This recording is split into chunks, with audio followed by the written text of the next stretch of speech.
Vous avez bien, on a la reprise Baruch Hashem des cours, Parashat Noir. Alors, c'était un petit peu compliqué de faire les cours pendant les Chagim, mais on attaque directement chez Mishmuel sur la Parashat Noir, un chez Mishmuel extraordinaire, parce qu'il reprend des enseignements de base qu'on connaît tous, et il nous pose des véritables questions dessus, et vraiment, on se demande comment est-ce qu'on a pu ne pas forcément y penser, en tout cas, je parle pour moi. Il y a marqué au début de la paracha, les Toldot Noir, voici une génération de Noir, Noir, Itch, Tamine. Noir, c'était un homme juste et intègre, tzaddik, Tamine, dans sa génération, et Noir, il marchait avec Hachem. Alors, on connaît tous euh, le commentaire de Rashi directement sur ce verset, qui explique pourquoi est-ce qu'il y a marqué que Noir, c'était Itch, tzaddik et Tamim Bedorotav, dans sa génération, parce que on le compare à Avram. On dit Noir, c'était un homme juste et bon dans sa génération à lui. Et donc il y en a qui disent, ah, c'est une éloge, parce que c'est un Kalvachomer, s'il avait appartenu à une génération avec des tzadikim, des justes, alors il aurait été encore plus grand, encore plus juste, parce que déjà dans une génération avec des mauvaises personnes, Radéchaum, il était très grand, c'était injuste. Alors, génération avec des justes, il aurait été encore plus juste. Mais il y a d'autres commentaires qui voient ça au contraire comme un blâme, en disant oui, il était juste dans sa génération, parce que dans sa génération, ils étaient très bas. Donc lui, il était un petit peu plus haut, un niveau plus haut. Donc il est considéré comme juste, mais sa génération est très, très basse. Donc si on la met dans une autre génération comme celle d'Abraham Avinu, bah, avec son niveau, il sera très, très, très bas par rapport au niveau, à la norme du niveau de la génération d'Abraham. Donc il aurait compté pour rien. Ça, c'est comme on voit dans Bereshit Rabbah et dans le Masechet Sanhedrin qui rapporte justement ce Bereshit Rabbah, au Daf Koufret Amud Aleph à la page 108a. Donc ça, c'est l'enseignement qu'on connaît tous, basique. Il y en a qui disent, ah voilà, c'est un Ishtamin, Bedorota, c'est-à-dire même si tout le monde est dépravé, noir, c'est un très grand homme parce que justement, il arrive à être au-dessus de tout le monde. Et il y en a qui disent non, c'est un homme juste dans sa génération, parce qu'ils sont tellement bas qu'être un tout petit peu haut, c'est une bonne chose. Mais dans une autre génération, son niveau, en réalité, il est 10 fois plus bas que la norme de la génération. Mais si on y réfléchit bien, en réalité, donc, d'abord, ça donne deux avis diamétralement opposés. Un qui disent que c'est un gars super, l'autre qui disent que c'est un gars pas si super que ça, Chazé Shalom. Mais en plus de ça, il y a un problème dans les deux interprétations. Parce que si on dit que Noir, selon la première explication, c'était un Hit Sadiq Tamim, un très grand homme, un très grand sadique. Pourquoi est-ce que c'est pas le premier des patriarches? Pourquoi les patriarches ils commencent à Abraham? Si Noir c'est un sadique, alors ça devrait être le premier des Havats. Pourquoi est-ce qu'on a dû attendre Abraham pour commencer? Et selon l'autre avis qui dit qu'en réalité sa piété elle était assez relative, rasé Shalom, et s'il avait vécu à l'époque d'Abraham, alors il aurait été insignifiant. Comment est-ce qu'on peut dire que c'est un Ish Tamin? C'était un homme intègre. Si la Torah elle dit que c'était un homme sadique, un homme juste et intègre qui marchait avec Akadosh Baruch Hu, c'est-à-dire qu'il avait une grandeur extraordinaire. Donc comment est-ce qu'on peut dire qu'en réalité il avait une grandeur relative, c'était pas tant que ça? Non! Si tu es un homme intègre avec Akadosh Baruch Hu, c'est que tu es un homme grand, peu importe la génération. Et donc comment dire avec ça que s'il avait vécu à une autre époque, il aurait rien voulu, rien valu, excusez-moi. Alors en réalité, il faut regarder la suite du commentaire de Rashi. Et le Shemi Shmuel, il va répondre à ces questions, il va même réussir à concilier ces deux avis. Il y a marqué dans Rashi que Noir, il marchait avec Hachem, c'est le Rashi juste après, mais c'est écrit par rapport à Avraham Avinu, que lui, il a dit, j'ai marché devant lui. Donc Avraham, il marchait devant Hachem, et Noir, il marche à côté d'Hachem. Ça veut dire quoi? Que Noach, il avait besoin d'un appui pour le soutenir, mais Abraham, il était fort et il marchait dans sa pitié, dans sa piété, pardon, de lui-même, il pouvait marcher devant et ça allait. Mais Noach, il avait besoin d'Akadosh Baruch Hu à côté de lui pour s'appuyer. Et en réalité, Noach, c'était un homme exceptionnel, il avait une grande piété et une grande humilité. Et lorsque Akadosh Baruch Hu, il informe qu'il va devoir détruire l'humanité parce qu'elle s'est corrompue au point de non-retour, alors qu'est-ce qu'il lui dit, Noach? Il lui dit, comme c'est écrit dans Bereshit Rabbah, ce que la génération a fait, alors moi aussi je l'ai fait. Et c'est quoi la différence entre eux et moi, si ce n'est la bonté dont tu fais preuve envers moi et envers ma famille, en nous permettant d'entrer dans l'arche et en nous sauvant. Donc on voit ça écrit dans le Midrash qu'en réalité, Noir, il dit qu'il n'est pas différent de ses contemporains. Ce que ses contemporains, ils ont fait de mal, Razal, lui aussi, il le fait. Donc, la question, c'est est-ce que c'est une marque d'humilité, mais qui est quand même assez exagérée, qui est même volontaire pour essayer de sauver sa génération? Non, parce que c'est un peu un mensonge. Si c'est vraiment un Ishtami, mais qui dit, ah bah non, moi j'ai fauté comme les autres. On dit pas ça. Tu peux être humble en disant, oh, tu sais, de temps en temps, moi aussi, ça m'arrive de pécher, mais pas, moi je fais les mêmes péchés que les autres. Donc, s'il dit ça, c'est que c'est vrai et c'est qu'il en est convaincu. On peut pas, je sais pas, c'est une humilité qui serait 10 fois trop grosse pour être vrai. Alors, en réalité, Noach, il était tellement humble, nous dit le Shem Shmuel, qu'il voyait pas de différence entre les insuffisances de sa génération et ses propres insuffisances. Et c'est évident qu'il faisait pas les avérotes des autres, mais il se considérait aussi fragile qu'eux par rapport à la faute. Et lorsqu'il dit en réalité ce qu'ils ont fait, je l'ai fait aussi, en fait, il parle de toute sa difficulté face au Yetzer Hara. Et d'ailleurs, c'est pour ça qu'il s'est séparé de la génération, par crainte de se laisser influencer par par leur comportement. Et en effet, d'après le Midrash Rabbah Lamed 30, le mot inné, voici, par lequel la Élé, pardon, excusez-moi, c'est Élé qu'on utilise pour dire voici dans notre paracha. En réalité, c'est pour faire une séparation totale avec ce qui a été dit juste avant et ce qui va suivre, c'est-à-dire la paracha de Bereshit, la fin de la paracha de Bereshit et la paracha de Noach. C'est quoi? Parce qu'on vient, dans la paracha de Noach, on nous décrit une humanité qui est totalement corrompue et maintenant on présente Noach et sa famille. Avant c'était une, excusez-moi, à la fin de Bereshit, on voit comme ça, une humanité corrompue. Et maintenant on va parler de, voilà, Noach, Ish, Tzadik, Tamin. C'est un homme juste, intègre devant Akadosh Baruch Hu, et on fait une séparation entre les deux en les séparant par Élé. La question c'est pourquoi est-ce que tu as besoin d'insister sur ce contraste avec le mot ailé? C'est évident que le comportement de Noir, il est totalement aux antipodes du reste de l'humanité. Alors en réalité, le texte, il a voulu souligner que Noir, il s'était complètement séparé de ses contemporains, de la même manière que ailé, ça vient séparer une préposition, la première partie de la phrase et la seconde partie d'une autre phrase. Alors, de la même manière, Noir s'est complètement séparé de ses contemporains et il refusait de vivre parmi eux. Et pourquoi? Parce qu'il avait peur que leur comportement et que leurs pensées n'aient une influence néfaste sur lui. Et c'est en ça qu'en réalité il différait d'Abraham. Parce qu'Abraham, lui, il avait une grande humilité. C'est lui qui a dit, je ne suis que cendre et poussière. Mais il était aussi déterminé et fort. Et on l'appelle Eitan, qui veut dire le puissant. Et Israël, il a hérité de ces deux midotes d'Abraham, l'humilité et la force. C'est comme ça que le Midrash il interprète le verset de Shir HaShirim en disant elle est unique, ma colombe, mon intègre. Et Rabbi Yochanan nous dit dans le Shemot Rabbah Chafalef que pourquoi est-ce que c'est pas écrit elle est unique comme une colombe intègre, mais c'est écrit ma colombe, mon intègre. C'est parce que, en réalité, envers moi, dit Akadosh Baruch Hu, les béné Israël sont comme une colombe séduite sans cœur ni cerveau, et ce que je leur demande, ils l'exécutent, mais face aux nations du monde, elles sont dures comme une bête sauvage. C'est-à-dire que face à Akadosh Baruch Hu, on est comme une colombe, on fait tout ce qu'il nous demande, mais aux nations du monde, alors qu'on est comme une bête sauvage, indomptable, on ne peut pas essayer de nous faire des choses qui sont contre la Torah. Comme une bête sauvage, on ne peut pas être dressé.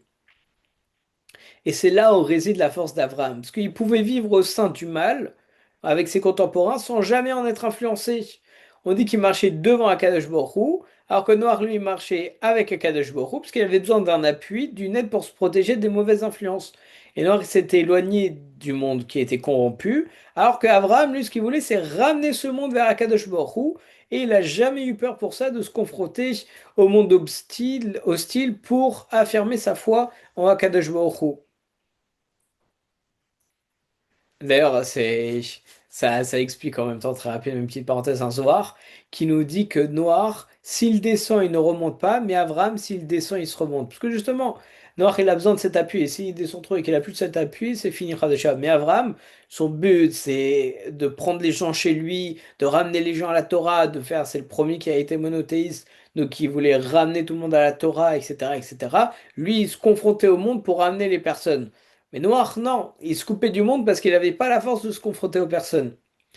Et Noir, en réalité, il était assez fragile et sa modestie, elle n'était pas contrebalancée par une détermination intérieure qui était suffisamment forte pour faire face aux agressions spirituelles de tout son entourage avec tous ses contemporains.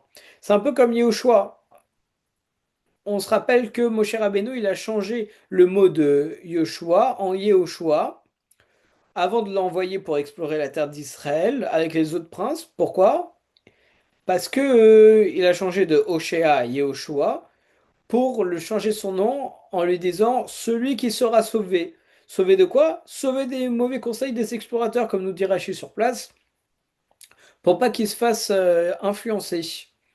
Et Moshe, il a perçu justement que la modestie de Yahushua, ça va l'amener, Ras Shalom, à se ranger de la vie des autres, parce que il va se dire, ah, moi je pense qu'Israël est très bien, mais lorsqu'il va avoir 10 personnes dire que Israël c'est une mauvaise terre, alors par mauvais modestie, Ras Shalom, il va se dire, ah bah écoute, de toute façon, moi je suis petit, eux, ils sont plus intelligents que moi, plus de ça, ils sont 10, donc forcément c'est eux qui ont raison, moi je suis pas grand-chose, donc c'est eux qui ont raison il se serait mis de leur avis, Chas Shalom. C'est pour ça que Moshe Rabbeinu, il lui a changé son nom en disant celui qui sera sauvé comme ça, comme Abraham, excusez-moi, il a cette force pour pas se laisser influencer. Et on comprend aussi pourquoi Noach, il n'a pas été capable d'aider ses contemporains à faire teshuva. D'ailleurs, c'est souvent cette différence entre Abraham et Noach qu'on met en avant, en disant que l'un, il était capable de prendre la défense de Sodome, qui était une ville totalement corrompue, etc., etc. Et Abraham, même si c'était passé sa vie à lui, mais pour les sauver, pour sauver son neveu, il est allé complètement corrompu, il a essayé de les ramener, de les sauver en discutant avec Akadosh Baruch Hu, en disant, mais même s'il y a 50 justes, même 10 justes, etc., etc. Et Noach, lui, il n'arrivait même pas à prier pour sa propre génération, à ses contemporains, qui étaient, il me semble, sans trop m'avancer, moins pire que Sodome et Gomorrhe. Mais ce qu'on n'a toujours pas expliqué, c'est pourquoi est-ce que c'est ainsi? Pourquoi est-ce qu'Abraham, il a plaidé pour cette génération et Noach, lui, il n'a pas plaidé pour cette génération? Alors, grâce à ce qu'on vient de dire, le Shemi Shmuel, il nous dit qu'en réalité, la réponse, elle est évidente. C'est que parce que Abraham, il vivait parmi les autres, alors il pouvait le faire. Mais Noach, comme il s'est retiré du monde, de peur d'être influencé, alors c'est pour ça qu'il ne pouvait pas prier pour les autres. Et le Zohar, c'est une bête à Moud Aleph, à la page 62a, il affirme que durant 300 ans, avant qu'il n'y avait le déluge, alors Noach il prévenait les gens de sa génération que le déluge il allait s'abattre sur eux à cause de leur faute et que ça allait détruire le monde. Et il les poussait justement à faire teshuva, mais ils l'ont pas écouté. Et si on regarde de plus près, en réalité, Noach, il s'adressait qu'à ceux qui passaient devant lui, mais il n'allait pas dans l'arène. Il cherchait pas à changer les mentalités, il vivait dans son monde de droiture et de dévouement vers Akadosh Baruch Hu. Il était devant son arche, etc. Lorsque les personnes passaient devant lui, alors il leur disait, vous savez, il va y avoir le déluge, etc., etc. Mais il n'allait pas chercher les personnes en disant, s'il vous plaît, il faut faire teshuva parce que le monde va être détruit. Ceux qui passent devant lui et qui lui parlent, il leur parle. Sinon, il va pas chercher à parler aux autres. Et d'ailleurs, c'est intéressant de noter qu'Abraham, il avait prié à Hachem de pas détruire Sodome, mais Moshe, il a été encore plus loin parce que lui, il a demandé à Kadosh Baruch Hu de l'effacer de sa Torah plutôt que de détruire le peuple juif. Et le Harizal, dans Shar Absukim, dans Kétissa, il explique d'ailleurs que Moshe Rabbeinu, c'est la réincarnation de Noach. Les deux, ils sont déjà circoncis, ils ont été sauvés par une arche et ils ont encore d'autres points communs. Et d'ailleurs, lorsque Moshe Rabbeinu il a pris la défense des Béné Israël après la faute du veau d'or, il a dit Machane, efface-moi. Et Machane, si on change un petit peu les lettres, ça peut se lire Minoar, Meinoar, les eaux de Noir. en référence aux eaux du déluge de Noir. Moshe Rabbeinu, il a réparé la faute de Noir, qui lui n'a pas prié pour sa génération. Et en ayant rapporté tout ça, maintenant on peut concilier les deux avis qu'on avait rapportés par Rashi, qui disait que Noir c'était un tzaddik dans sa génération extraordinaire, ou qui disait ouais, dans sa génération, c'est-à-dire qu'en réalité c'est pas un grand tzaddik. Alors en réalité, pour concilier les deux, avec tout ce qu'on a dit, Noach, oui, c'est un grand sadique. Il a réussi à rester intègre, fidèle à Kadosh Baruch Hu dans un monde totalement corrompu. Et sans nul doute, sa pitié, elle aurait été encore plus grande s'il avait vécu dans la génération de Moshe Rabbeinu ou de Shmuel, comme nous dit le Midrash dans Bereshit Rabbah. Et d'un autre côté, il redoutait de se confronter au mauvais comportement des hommes et à leur philosophie de vie, et il craignait d'être ébranlé dans sa foi. Mais ceux qui affirment qu'il n'aurait compté pour rien s'il avait vécu à l'époque d'Avaram, il aurait été rien du tout. Alors en réalité, qu'est-ce qu'ils veulent dire par là, ces commentateurs? C'est que s'il avait agit comme Abraham, en se confrontant à ses concitoyens, en essayant de ramener les gens à la tchouva, à Kadosh Baruch Hu. Et donc en faisant ça, il serait allé chercher les personnes comme Abraham pour les concilier, donc il se serait confronté à eux et à leur mode de vie. Alors non seulement ça aurait pas marché, il n'aurait pas réussi à les changer parce qu'il n'avait pas cette force, mais en plus c'est l'inverse qui se serait peut-être produit, Chas Shalom. Lui, il aurait pu devenir une mauvaise personne, Chas Shalom, parce qu'il n'avait pas la force d'Abraham. Et donc c'est ça ce que ça veut dire en réalité que c'était pas que dans la génération d'Abraham il aurait pas fait long feu on va dire parce que justement il n'avait pas cette force d'Abraham et s'il avait voulu faire comme Abraham ça aurait pas marché. Et donc pour conclure et illustrer ses propos le Shimi Shmuel il cite le Zohar qui compare Noach à Shabbat. Parce que tout comme Shabbat, c'est un jour totalement séparé des autres jours de la semaine, Noach aussi s'est séparé des autres pour pas s'abîmer. On sait aussi que les Shalosh Regalim, Pessah, Shavuot et Sukkot, elles ont été données par le mérite des trois Avot. Et ils sont comparés à Yom Tov parce que Yom Tov, c'est un jour sacré qui garde toujours une attache avec les autres jours Chol qu'on a en semaine parce que c'est permis de réaliser certains travaux interdits le Shabbat, notamment pour faire un repas. On sait que Yom Tov, c'est la Melacha de Shabbat qui est séparée, mais plus des permissions qu'on a dans le Chol en ayant la permission de porter et en ayant la permission par exemple de cuire à partir d'une flamme existante. De là, on voit que Yom Tov, c'est un mix comme ça entre Shabbat et les jours normaux. Tout comme les trois Avot, qui ont vraiment les Shalosh Regalim dans lesquels il y a les Yamim Tovim, qui eux justement sont les Avot parce que ils ont consacré totalement à la Torah, mais aussi ils sont mélangés à leur génération, aux mauvaises personnes, pour les ramener à la Teshuvah et pour les aider. Et les Havot, c'était des hommes saints, tout en vivant au milieu donc des autres, même au milieu de leurs plus grands ennemis physiques et spirituels comme Nimrod, Esav, Lavan ou encore Ishmaël, sans jamais chercher à les éliminer, c'est important, mais toujours essayer de les convaincre de changer. Et le Yom Tov, ça a cette faculté d'élever ceux qui ne perçoivent pas la grandeur du Shabbat. Et enfin, Rosh Chodesh, où tous les travaux y sont permis, ça qui d'ailleurs est aujourd'hui Rosh Chodesh et demain, c'est extraordinaire, Ashkara Pratit, ça a le pouvoir d'atteindre et d'élever spirituellement les personnes les plus éloignées. Chazak Obaror, Chodesh Tov Mevorar et Shabbat Shalom.